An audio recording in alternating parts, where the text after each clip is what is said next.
I lost my company and knocked on my son's door with a suitcase. His wife didn't even open the gate.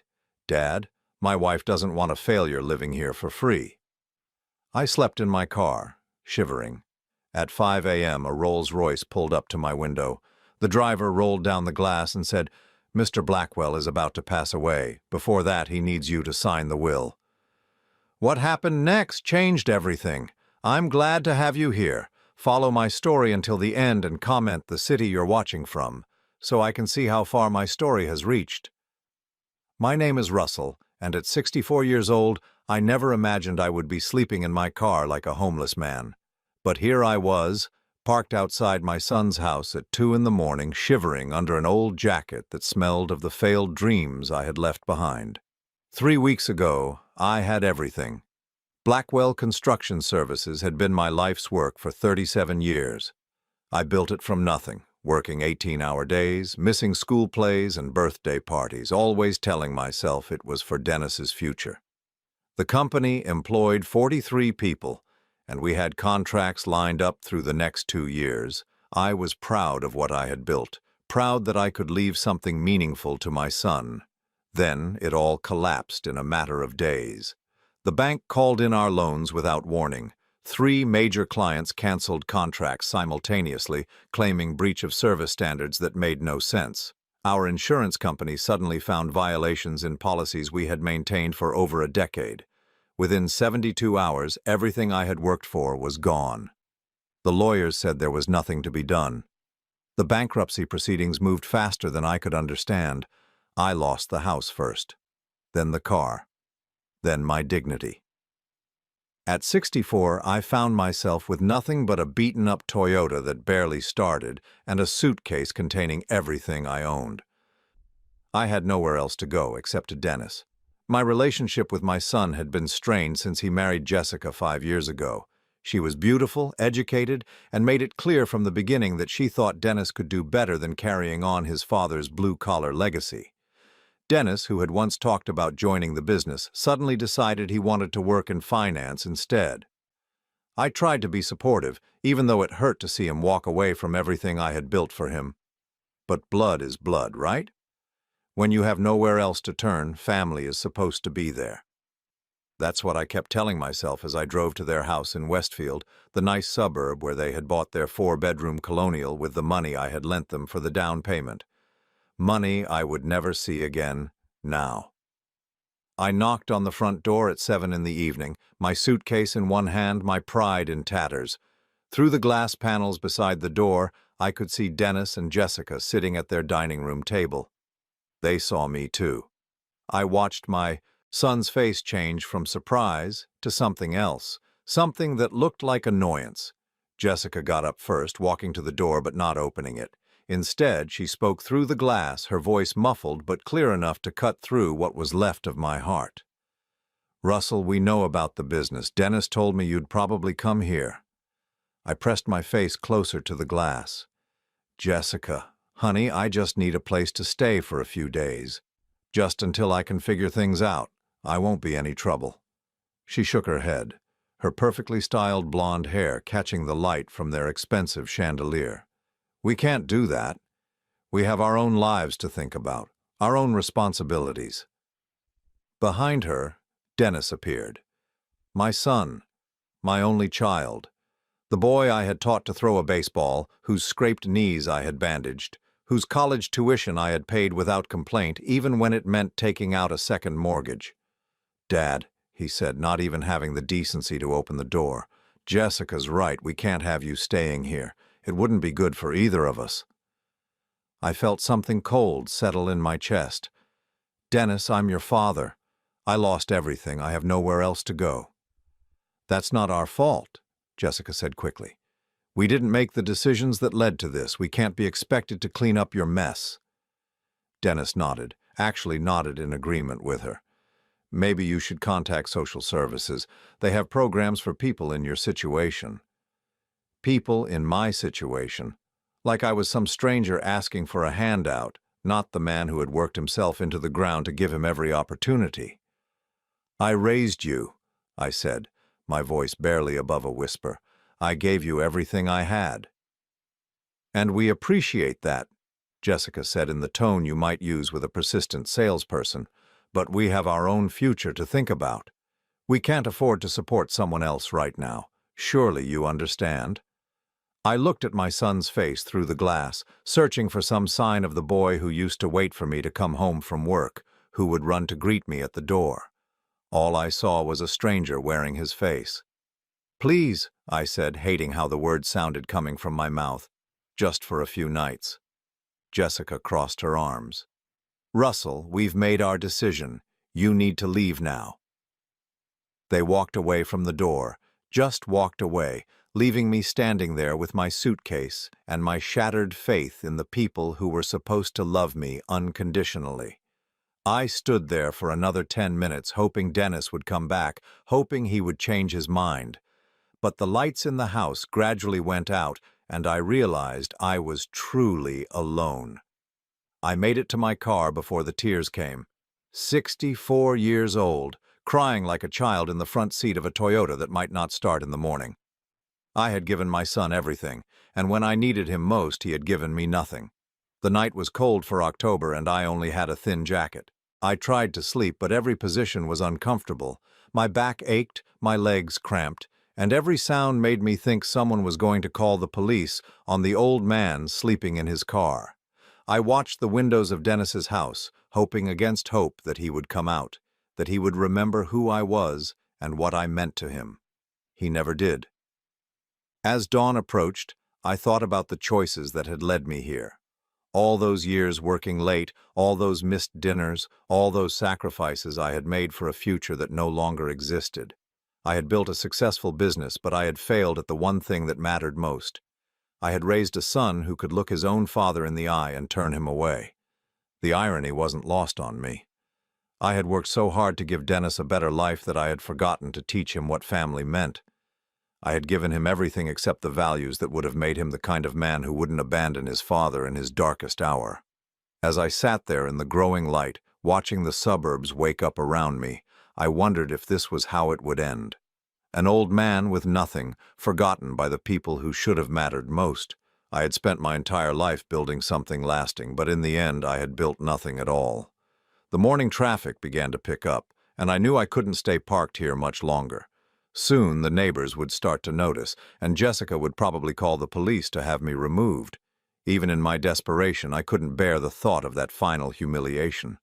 I started the car, grateful when it actually turned over, and began driving with no destination in mind. I had maybe $50 in my wallet and a quarter tank of gas. In a few hours, I would need to make some decisions about where to spend the next night and the night after that. But as I drove away from my son's house, something inside me hardened. The hurt was still there, raw and bleeding, but underneath it something else was growing. I had survived 64 years on this earth, built a company from nothing, and overcome obstacles that would have broken weaker men. Maybe this wasn't the end of my story. Maybe it was just the beginning of a chapter I never saw coming. I had no idea how right I was.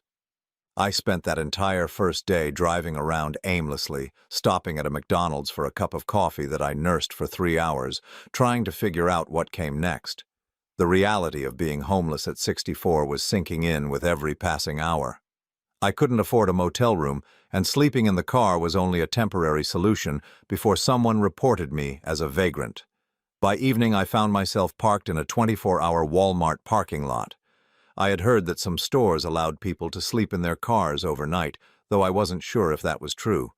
The fluorescent lights from the store cast an eerie glow across the asphalt, and I watched families loading groceries into their cars, going home to warm houses and people who cared about them.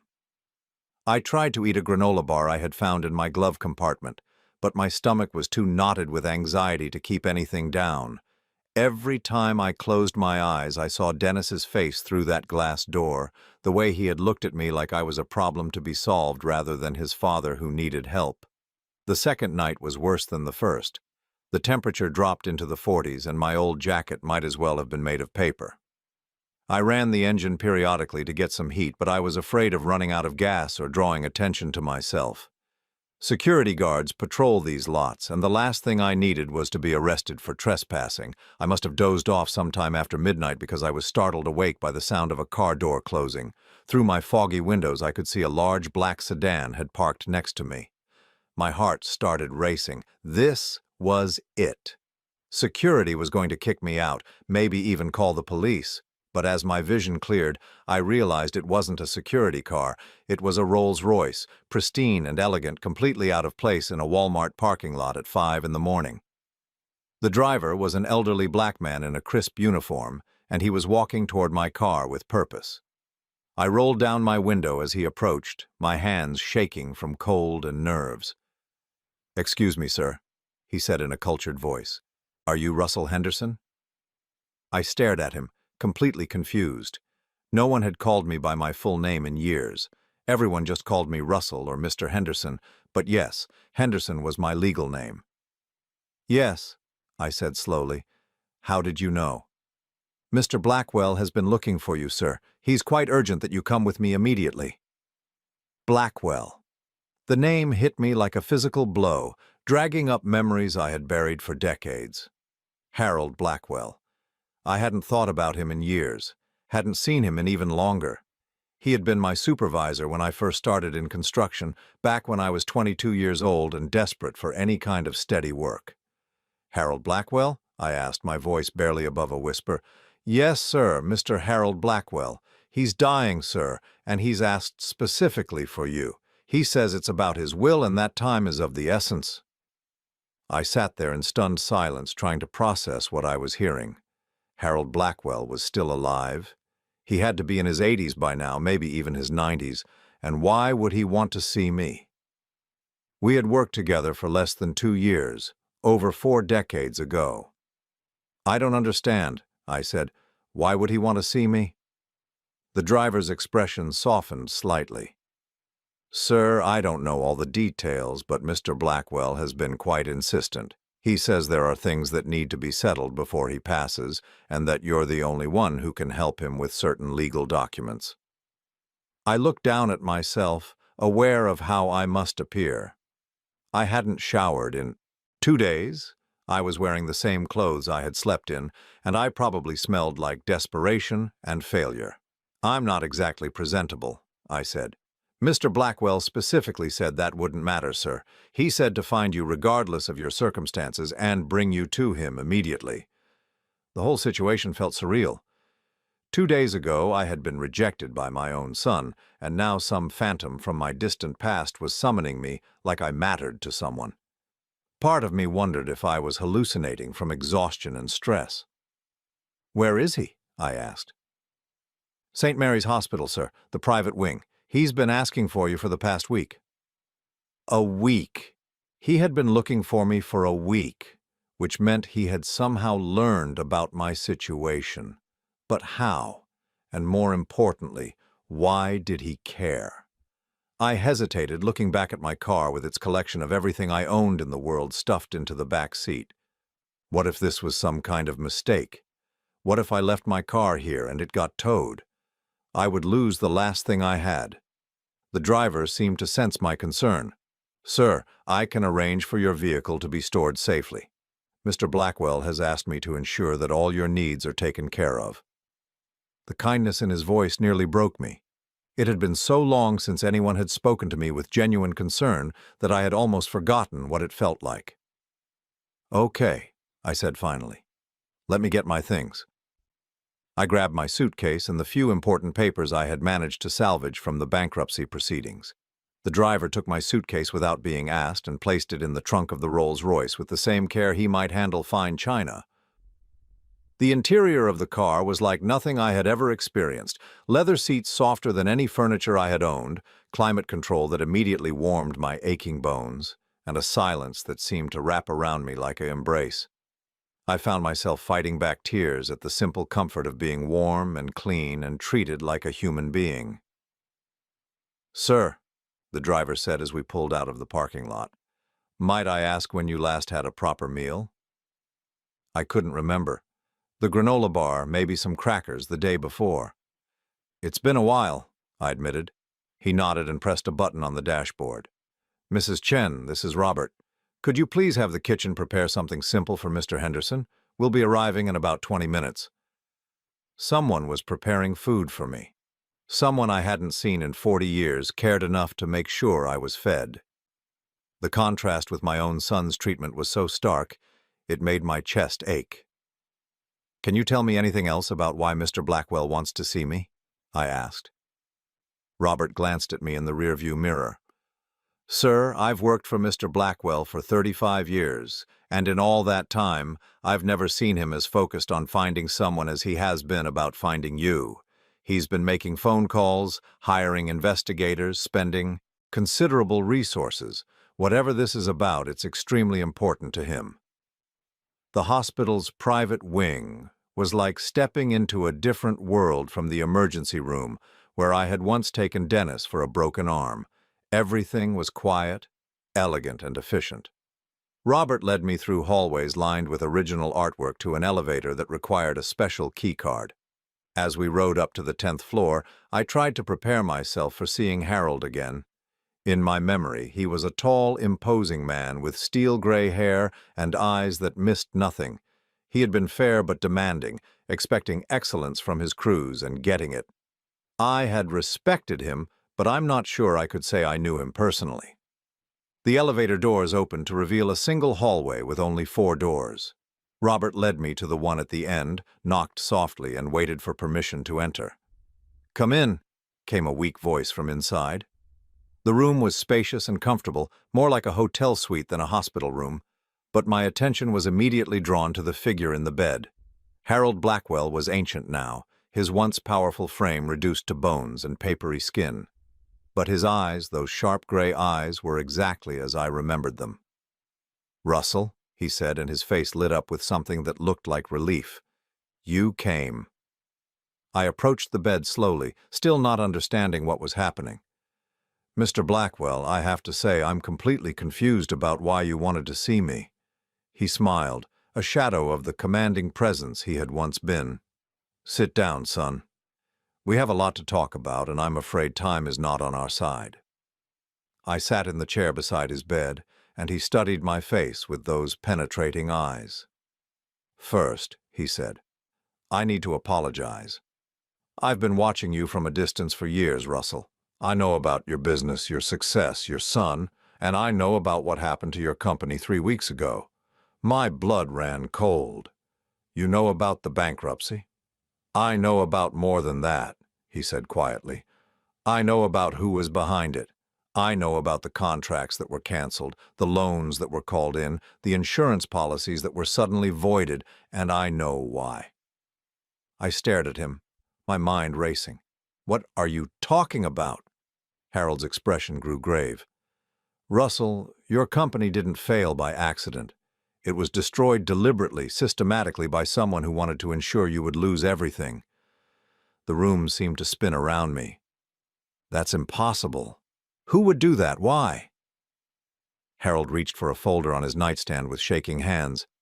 "Because, Russell, someone very close to you has been planning this for a very long time. Someone who stood to gain from your destruction." He opened the folder and pulled out a stack of documents. Even from where I sat, I could see Dennis's signature on several of them. "Your son," Harold said softly, "has been working with a network of people to systematically dismantle everything you built, and I'm afraid that's not even the worst of what I have to tell you." I stared at the documents Harold held, my brain struggling to process what he was telling me. Dennis's signature was clear on multiple pages, but the words seemed to swim before my eyes. My own son had orchestrated my destruction? It was impossible, unthinkable. "No," I said, shaking my head. "You're wrong. Dennis might not be the most supportive son, but he wouldn't deliberately destroy my business. He has no reason to." Harold's eyes filled with something that looked like pity. "Russell, I wish I were wrong. But I've been tracking this for months. Your son has been planning your downfall for over 2 years." He handed me the first document, and I forced myself to focus on the words. It was a contract between Dennis and Hartwell Industries, one of my biggest clients. The contract was dated 8 months ago, long before my business troubles began. In it, Dennis had agreed to provide insider information regarding the operational deficiencies and financial vulnerabilities of Blackwell Construction Services. "He was selling information about my company?" I whispered. "More than that," Harold said, pulling out another document. "He was actively sabotaging it. Look at this one." The second paper was a letter Dennis had written to my insurance company, claiming that I had been cutting safety corners and falsifying inspection reports. It was all lies, but it was written on official letterhead that he had somehow obtained. The language was professional, convincing, and completely fabricated. "Dennis doesn't even work in construction," I said weakly. "How would he know any of this?" "Because he's been planning this for a long time, Russell. He's been asking you questions about your business for years, hasn't he? Casual conversations about contracts, insurance policies, client relationships."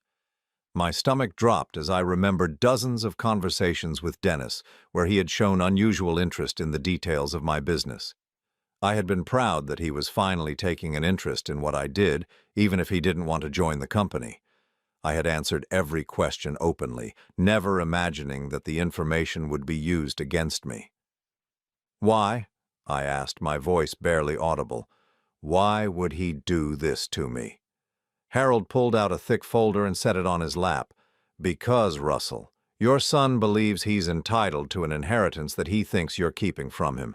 He and his wife have been living beyond their means for years, accumulating debt while maintaining the lifestyle they believe they deserve." He opened the folder to reveal financial records, bank statements, and credit reports. Dennis owes over $300,000 in credit card debt. Their mortgage is underwater. Jessica's shopping addiction has them borrowing against everything they own. They needed money fast, and they decided you were the solution. I looked at the numbers, trying to make sense of what I was seeing. The mortgage on their house, the house I had helped them buy, was indeed underwater. They owed more than the house was worth. Credit cards, personal loans, even a line of credit against Jessica's jewelry. They were drowning financially. "But destroying my company wouldn't help them," I said. "If anything, it would make me less able to help them." Harold's expression grew darker. "Unless they had a plan to profit from your destruction." "Russell, your son has been working with a real estate development company that wanted to acquire your commercial properties at below-market prices. He provided them with insider information about your financial vulnerabilities in exchange for a finder's fee." Another document appeared in front of me. A contract between Dennis and Meridian Development Group, promising him a commission of $500,000 if he could facilitate the acquisition of my business properties for less than 60% of their assessed value. "He sold me out," I said, the words feeling like broken glass in my throat. "My own son sold me out for money."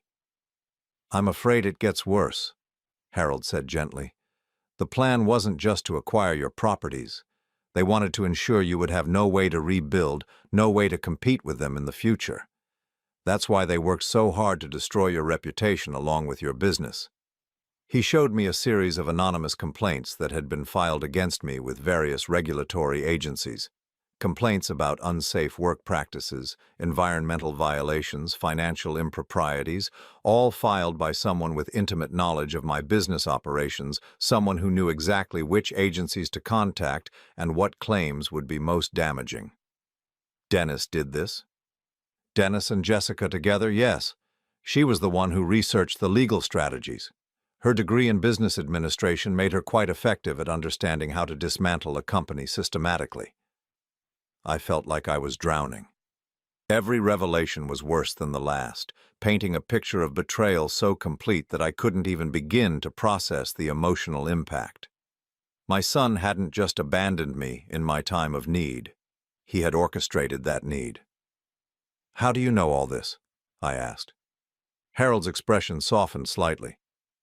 "Because, Russell, I've been watching over you for 42 years, ever since you saved my life." I stared at him blankly. "I saved your life? I don't remember anything like that." "December 15th, 1981, you were working on the Morrison building project, remember? I was the site supervisor, and there was an accident with the crane." The memory came flooding back. The crane had been lifting a steel beam to the 8th floor when the cable snapped. Harold had been standing directly underneath it, reviewing blueprints, completely unaware of the danger.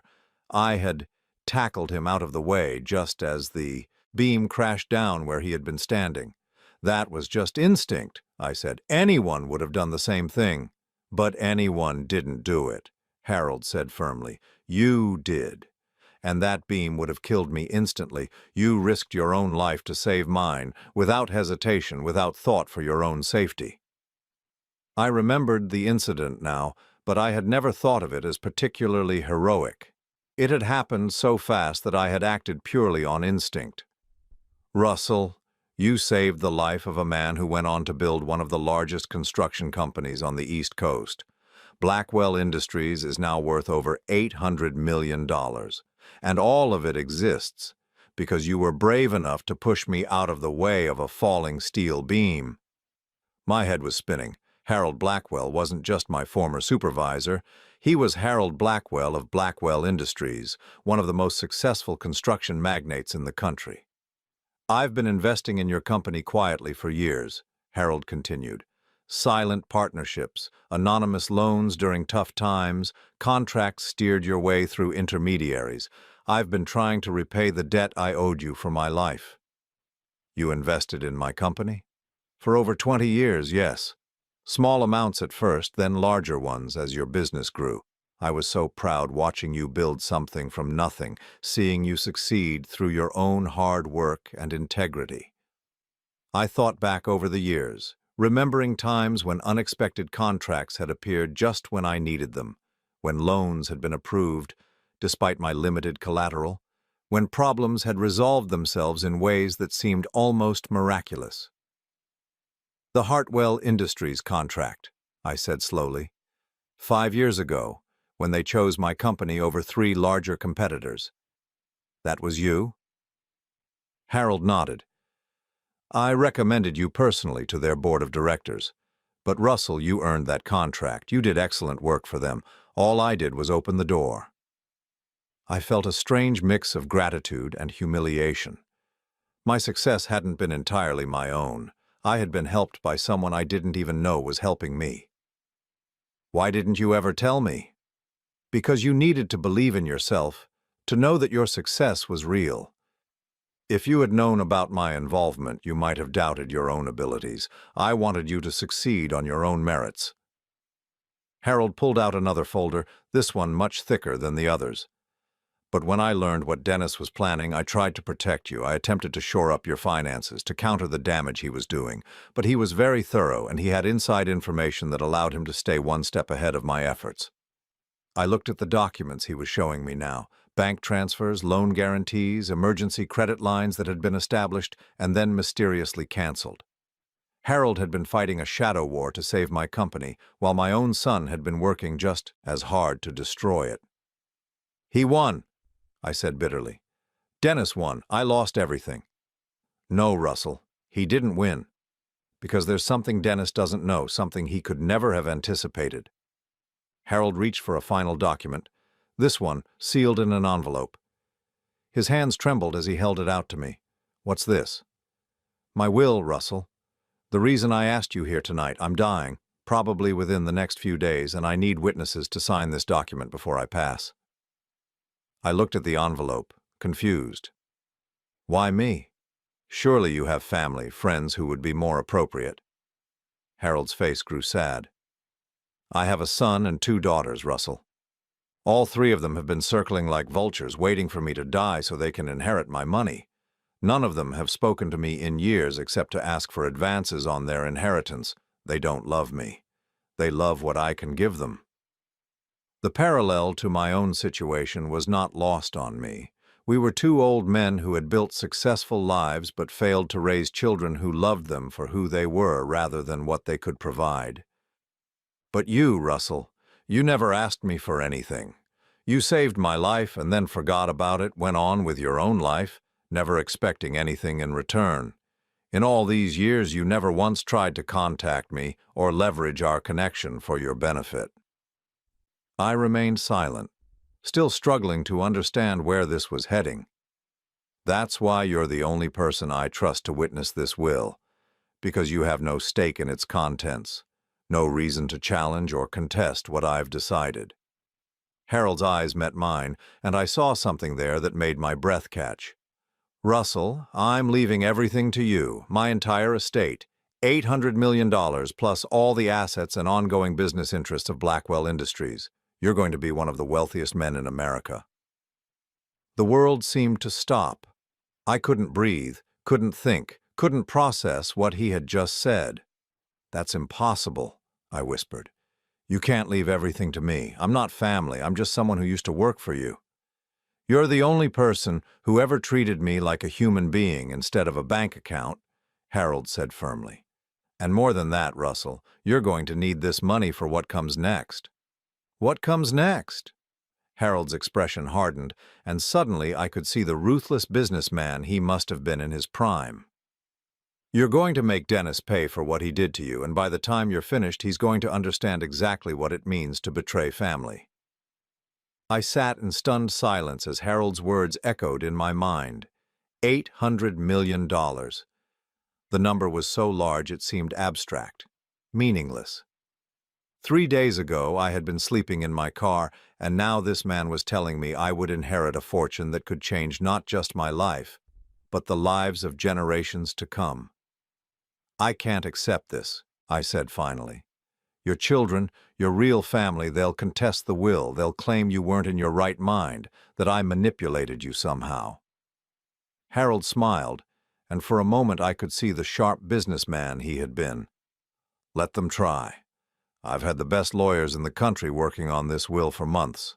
Every possible challenge has been anticipated and addressed. Medical evaluations proving my mental competency, video depositions explaining my reasoning, financial records showing our history together.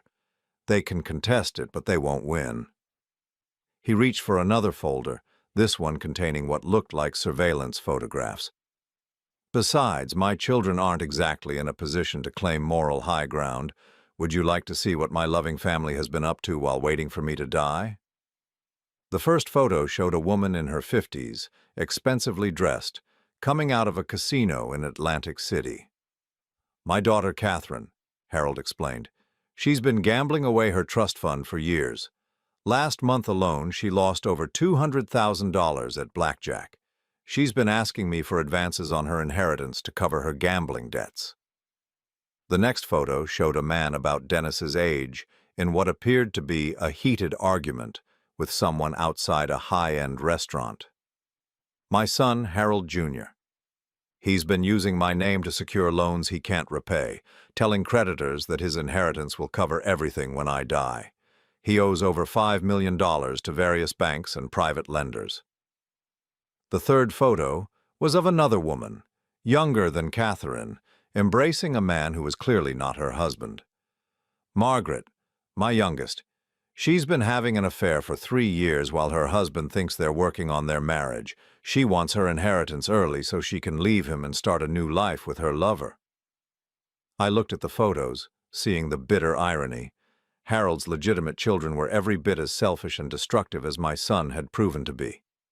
The difference, Harold said, reading my thoughts, is that you're surprised and hurt by Dennis's betrayal. I've known what my children were for years.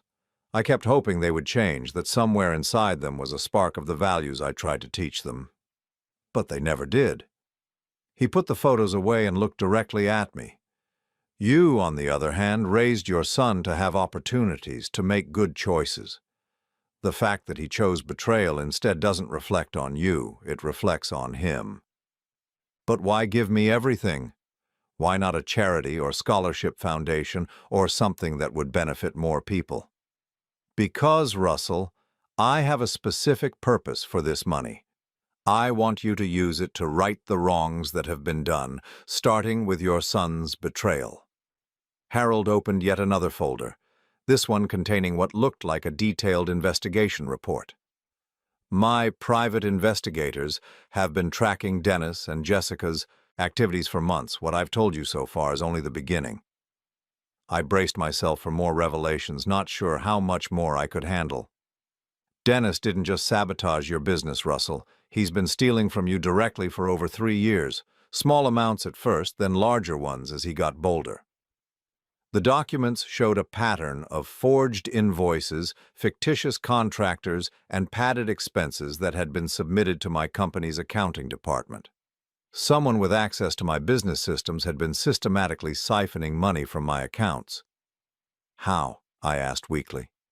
Remember when Dennis offered to help you modernize your bookkeeping system? When he convinced you to switch to that new computer program? I remembered. Dennis had been unusually helpful that summer, insisting that my old paper-based system was costing me money and efficiency. He had recommended a software package and even offered to help train my bookkeeper on the new system. He installed backdoor access into your accounting software, Harold explained. Every transaction went through systems he could monitor and manipulate. He knew exactly when you received payments, when bills were due, what your cash flow looked like at any given time. I felt sick. Dennis had used my trust in him to gain access to the most sensitive aspects of my business, then used that access to rob me blind. The investigators estimate he stole approximately $175,000 over 3 years, always small enough amounts that they wouldn't be immediately noticed, spread across different accounts and categories. $175,000, money I had earned through honest work, money that could have helped me weather the storm when the larger attacks on my business began.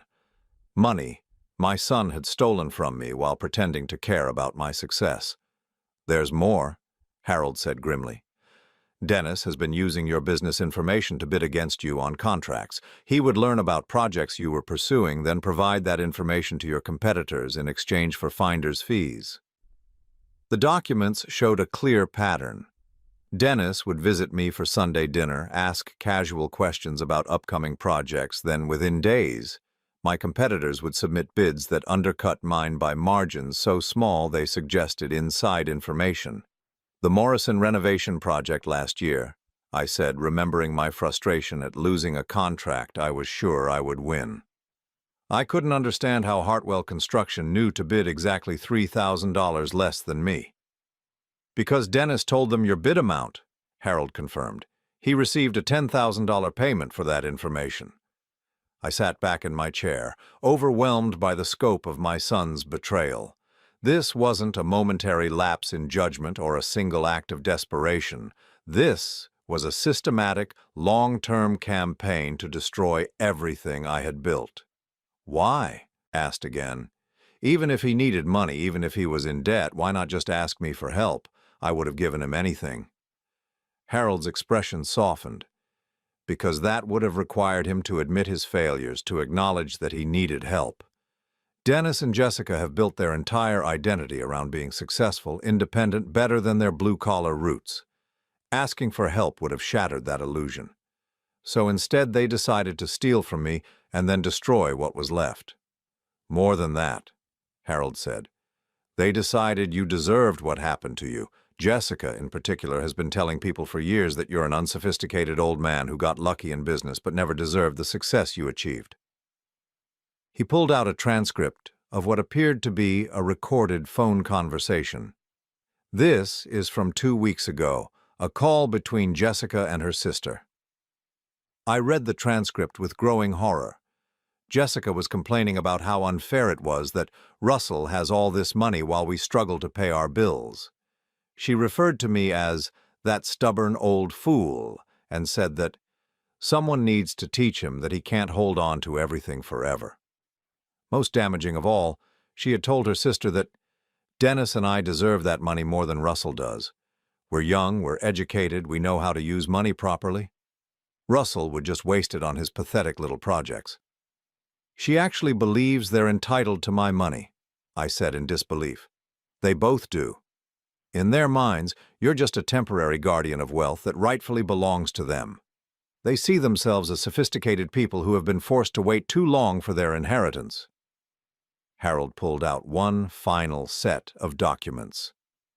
Which brings us to their ultimate plan. Russell, destroying your business was never the end goal, it was just the first step.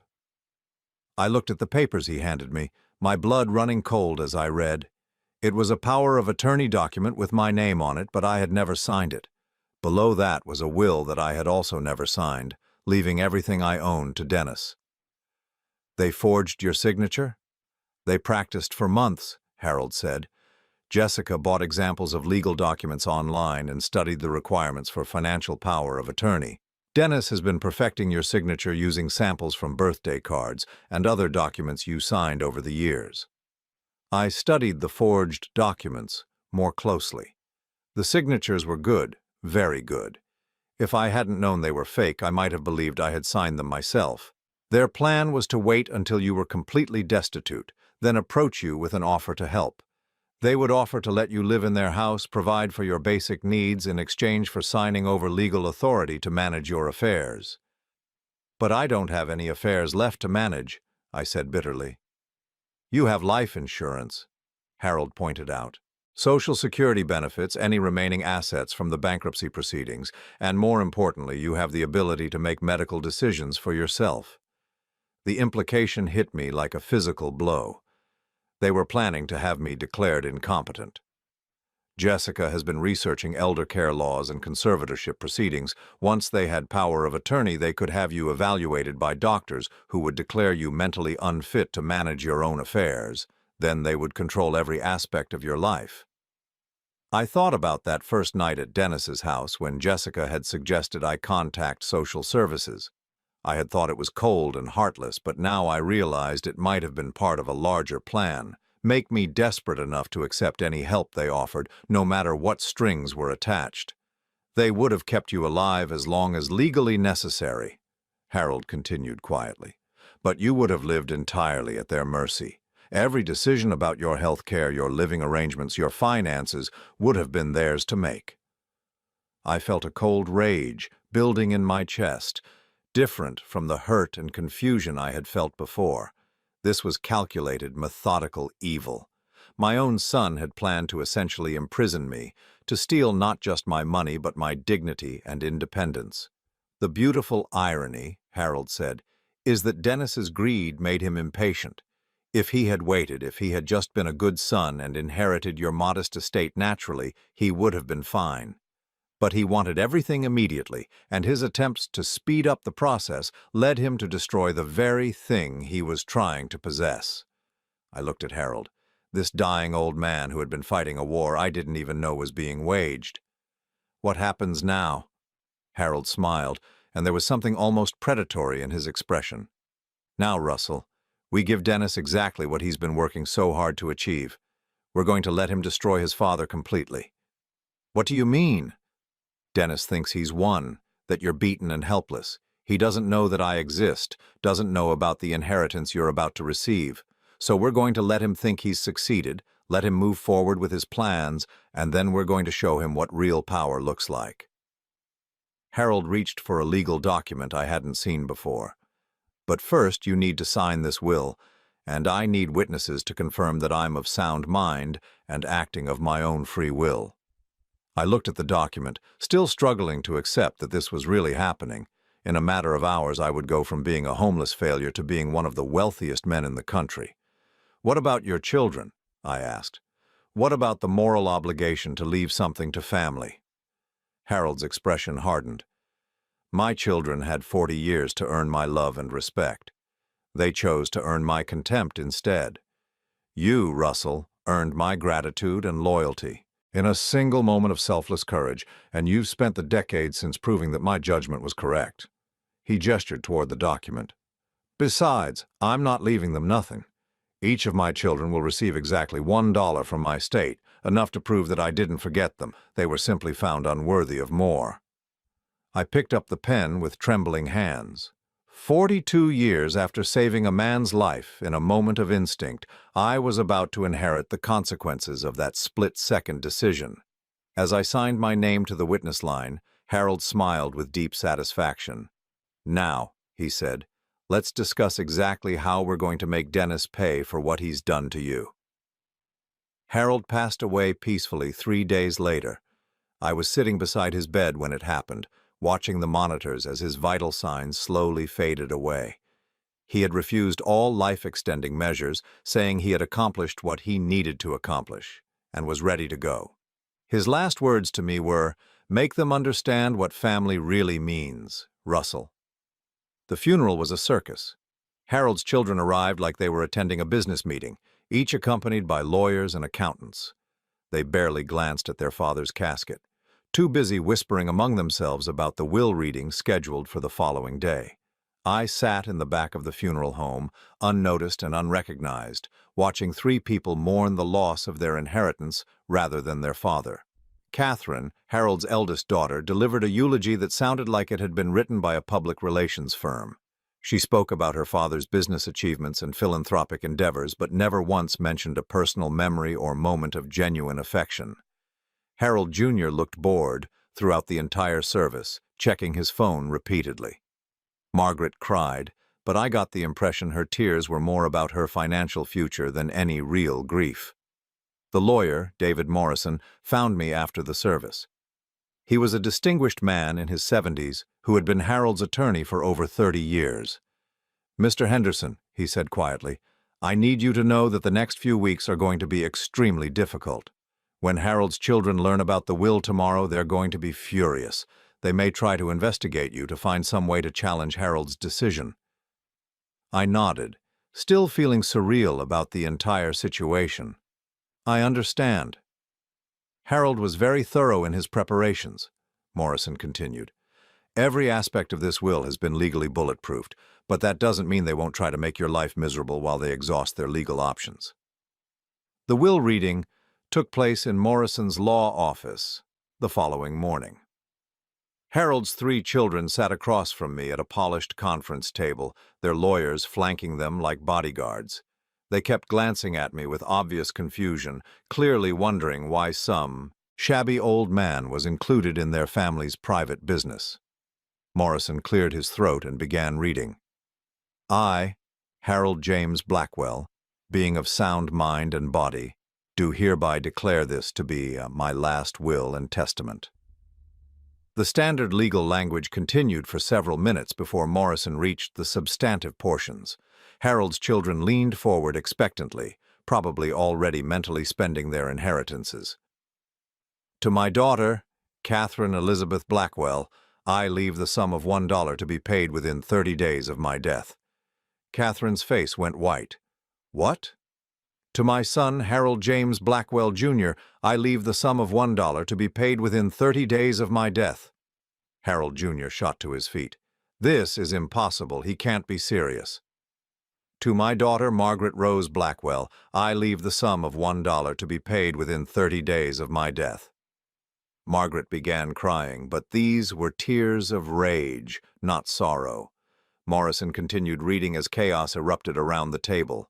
Lawyers were conferring in urgent whispers, Harold's children were demanding explanations, and I sat in stunned silence as the reality of what was happening sank in. The remainder of my estate, including all business holdings, real estate, investments, and personal property, I leave in its entirety to Russell Henderson, who saved my life on December 15, 1981, and who has proven himself to be a man of integrity and honor. The room exploded. Catherine was screaming that the will was invalid, that I had manipulated their father. Harold Jr. was threatening to sue everyone in sight. Margaret was sobbing hysterically, claiming that her father had lost his mind. But through all the chaos, Morrison calmly continued reading Harold's final message. "To my children, who may question this decision, I say this. You had your entire lives to earn my respect and affection. You chose instead to see me only as a source of money. Russell Henderson never asked me for anything, never expected anything from me, and yet he gave me the most precious gift of all, my life. He has earned what you merely expected." The legal battles began immediately, just as Morrison had predicted.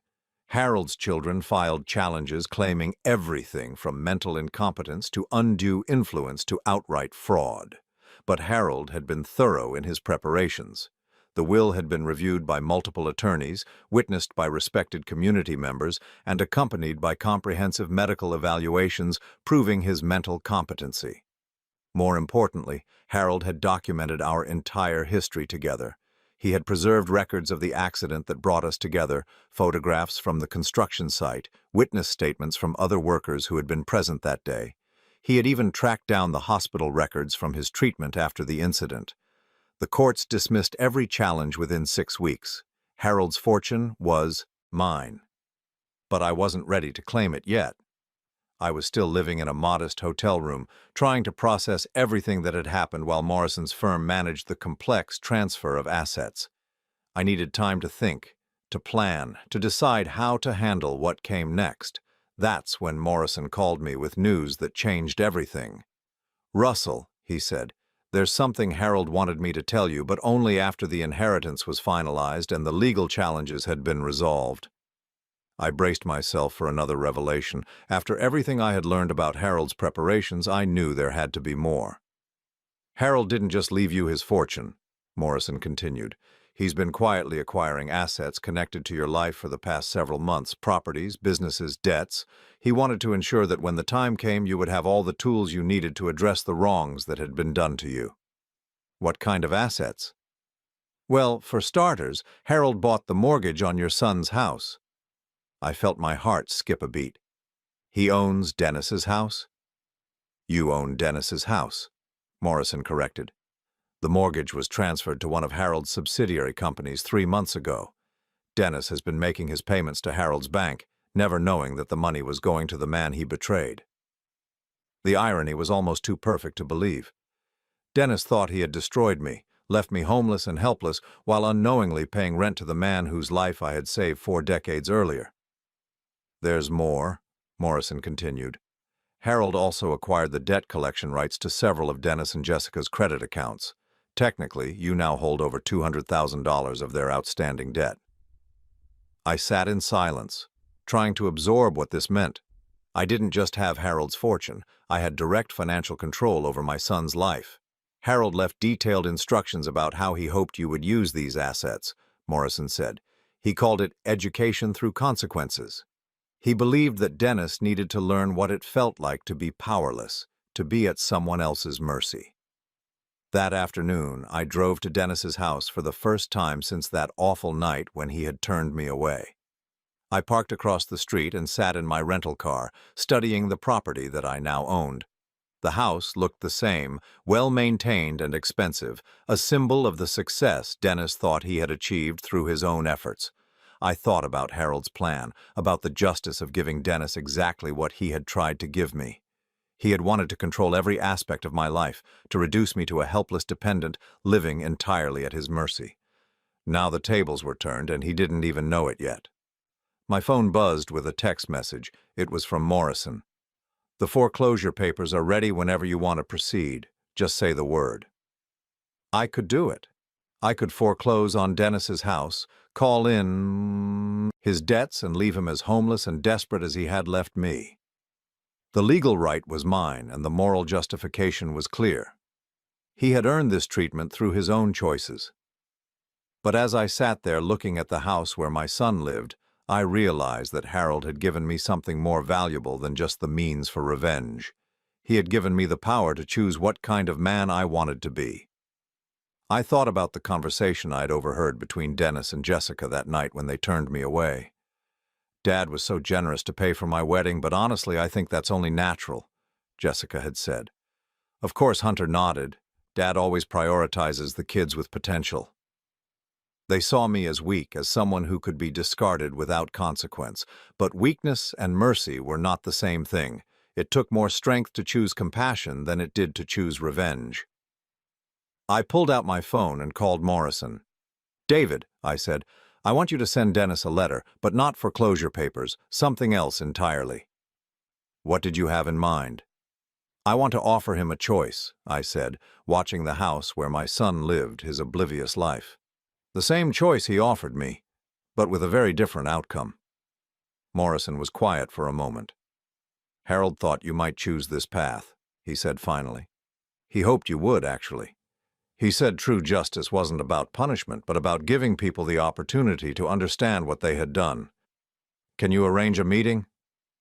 "Absolutely. Where would you like to meet them?" I thought about it for a moment, then smiled. The answer was obvious. "Here," I said. "At their house tomorrow evening. Tell them their mortgage company needs to meet with them about some irregularities in their account." It was time for Dennis and Jessica to learn what it felt like when someone they had never heard of suddenly had the power to change their entire life. The next evening, I sat in Dennis's living room for the first time in years. The furniture was expensive, tasteful, exactly what I would have expected from Jessica's refined sensibilities. Family photos lined the mantelpiece, but I noticed that none of them included me. I had been erased from their family narrative long before they erased me from their lives. Dennis and Jessica sat across from me on their leather sofa, looking nervous and confused. They still didn't recognize me. I was wearing an expensive suit now, my hair was properly cut, and I carried myself with the confidence that comes from knowing you hold all the power in a situation. Morrison sat beside me with a briefcase full of documents, playing his role as the representative from their mortgage company. He had introduced me simply as Mr. Russell, an investor who had recently acquired their loan. "I don't understand," Jessica was saying. "Our mortgage payments have always been on time. We've never had any problems with the account." "The issue isn't with your payments," Morrison explained. "It's with the change in ownership of your loan. New ownership means new terms, and Mr. Russell has some concerns about the long-term viability of this particular mortgage." Dennis leaned forward, his salesman instincts kicking in. "What kind of concerns? Our income is stable, our credit is good. We're excellent borrowers." I studied my son's face, noting the lines of stress around his eyes, the way his hands trembled slightly as he spoke. He was afraid, and he had good reason to be. His financial house of cards was more precarious than he wanted to admit. "Mr. Henderson," I said quietly, speaking for the first time since entering their home. Dennis frowned. "I'm sorry?" "Your father, Russell Henderson. I believe you know him." The color drained from Dennis's face as recognition dawned. Jessica's hand flew to her mouth, her eyes wide with shock and growing fear. "Dad," Dennis whispered. I nodded slowly, savoring the moment when their world shifted beneath them. "Hello, son.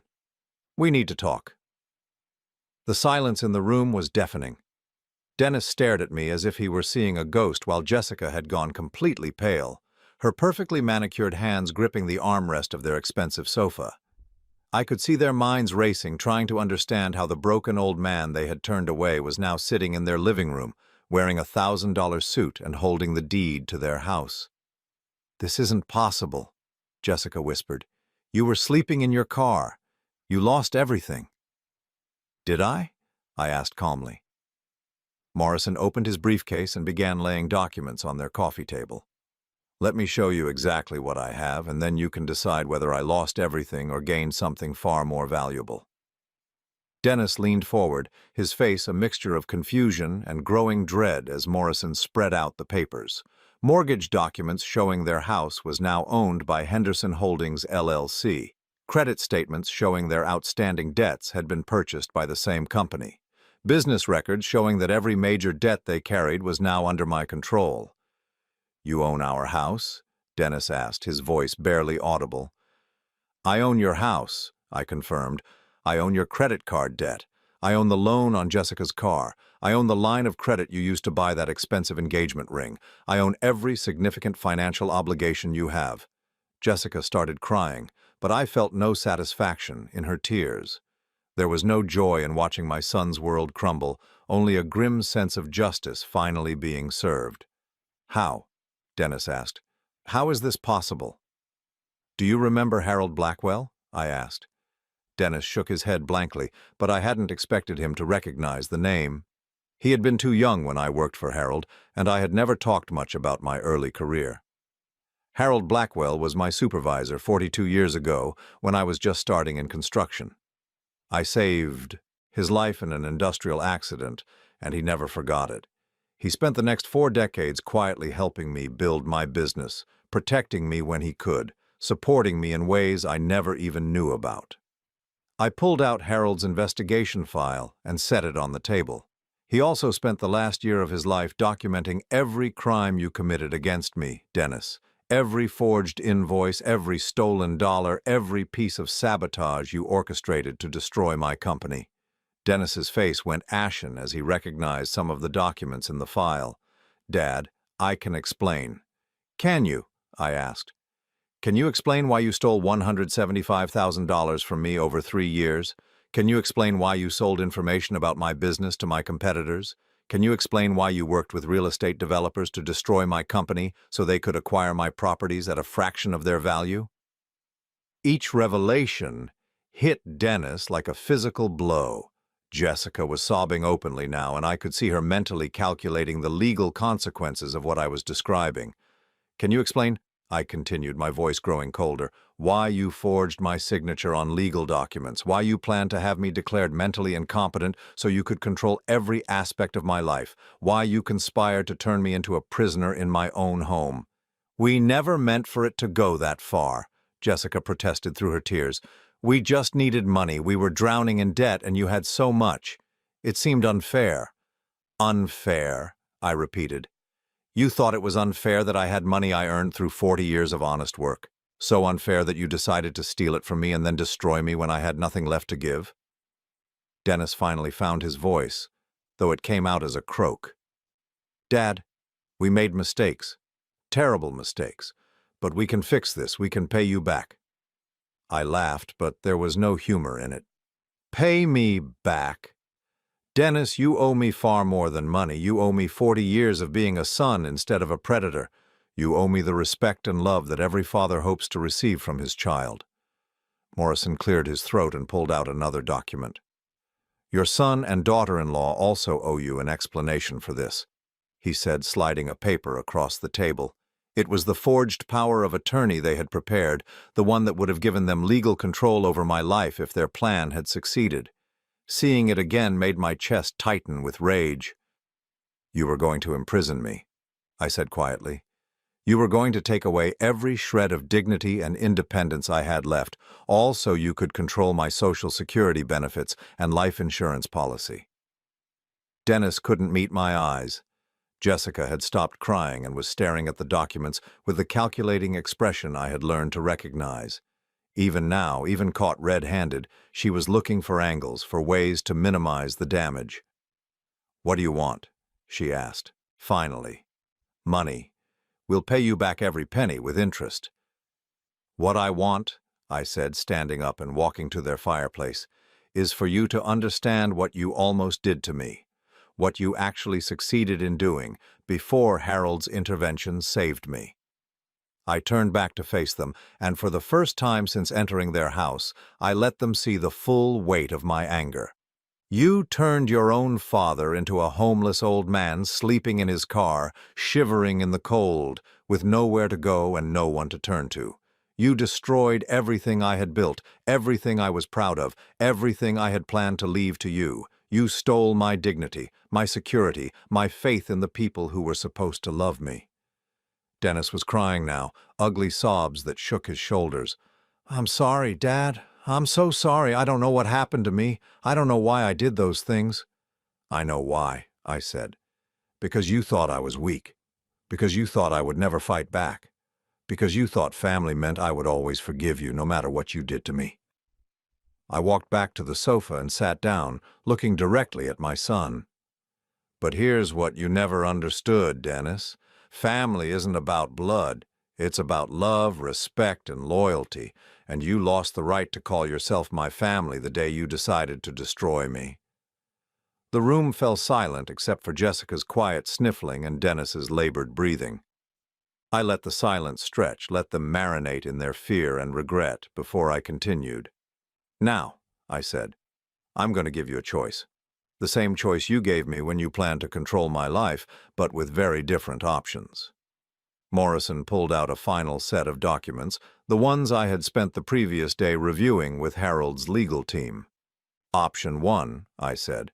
I exercise my legal rights as your creditor. I foreclose on this house immediately. I call in all your debts which you cannot pay, forcing you into bankruptcy. I provide the evidence of your crimes to the district attorney's office, and you spend the next several years in prison for fraud, forgery, and theft. Dennis looked like he was going to be sick. Jessica was staring at me with something approaching terror. Option 2, I continued. You accept the terms I'm about to offer you, and you spend the rest of your lives earning back even a fraction of what you destroyed.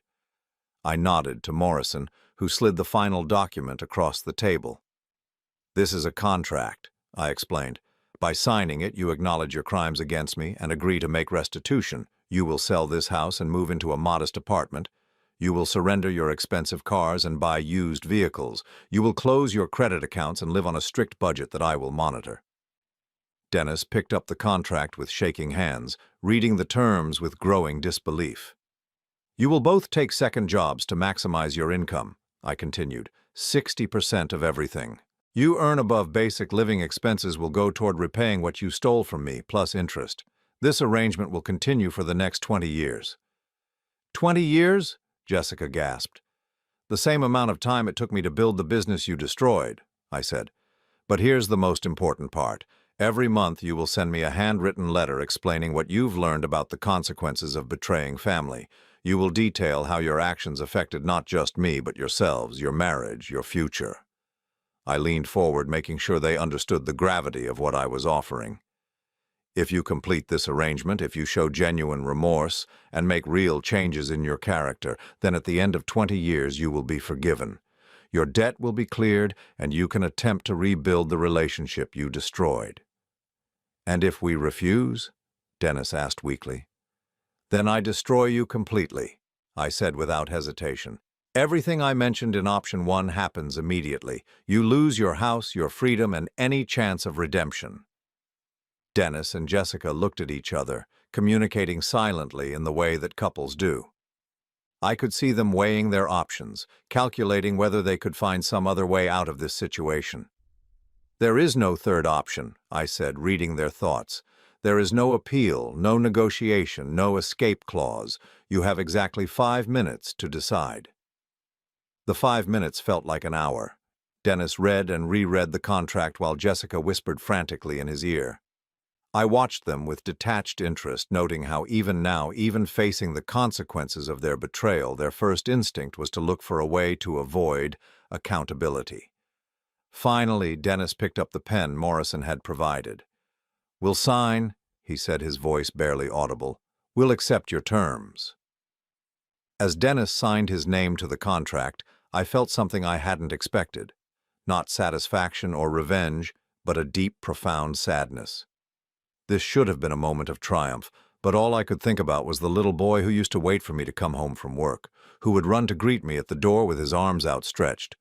That little boy was gone, had been gone for years, and I was finally accepting that he was never coming back. But as I watched Dennis hand the signed contract to Morrison, I also realized something else. For the first time in months, I wasn't angry anymore. The rage that had been consuming me since that night when they turned me away had finally burned itself out, leaving behind something cleaner and stronger. Justice. Not revenge, but justice. 6 months later, I stood on the deck of my new home, a modest but beautiful house overlooking a lake in New Hampshire. Harold's inheritance had made me wealthy beyond my wildest dreams, but I had discovered that money wasn't what mattered most. What mattered was peace, dignity, and the knowledge that I had chosen to be better than the people who had wronged me. Dennis and Jessica had sold their house and moved into a small apartment across town. They were both working 2 jobs, slowly paying back what they had stolen from me. Their monthly letters had started as resentful acknowledgments of their situation, but gradually they had begun to show signs of genuine reflection and remorse. I wasn't sure if our relationship would ever be truly repaired, but I had given them the opportunity to try. That was more than they had given me, and it was enough. The phone rang, interrupting my thoughts. It was Morrison with an update on Dennis's progress. "The monthly payment came in on time," he reported. "And Russell, you should read this month's letter. I think Dennis is finally beginning to understand what he put you through." I had Morrison email me the letter, and I read it sitting on my deck as the sun set over the lake. "Dad," it began, "I wake up every morning thinking about the night we turned you away. I try to imagine what it felt like to be you, standing at our door with nowhere else to go and being rejected by the son you had given everything to. I can't imagine it because I don't think I'm strong enough to survive what we put you through." The letter went on for several pages, describing the humiliation of working multiple jobs, the stress of living paycheck to paycheck, the strain it was putting on his marriage to Jessica. But more importantly, it described his growing understanding of what I had endured and his genuine remorse for the choices he had made. "I know I don't deserve your forgiveness," the letter concluded, "but I want you to know that I'm not the same man who betrayed you. Every day I try to become someone worthy of being called your son again. I don't know if I'll ever succeed, but I won't stop trying." I folded the letter and watched the sun disappear behind the mountains. Harold had been right. True justice wasn't about punishment. It was about giving people the opportunity to understand what they had done and choose to become better. Dennis might never fully earn back my love and trust, but he was trying. That was more than I had dared to hope for during those dark days when I was sleeping in my car. I had started with nothing and built a successful business. I had lost everything and gained a fortune. I had been betrayed by my family and found redemption through an unexpected friendship. But most importantly, I had learned that the measure of a man isn't what happens to him, but how he chooses to respond to what happens to him. I chose forgiveness over revenge, justice over destruction, hope over despair, and for the first time in my life, I was truly free.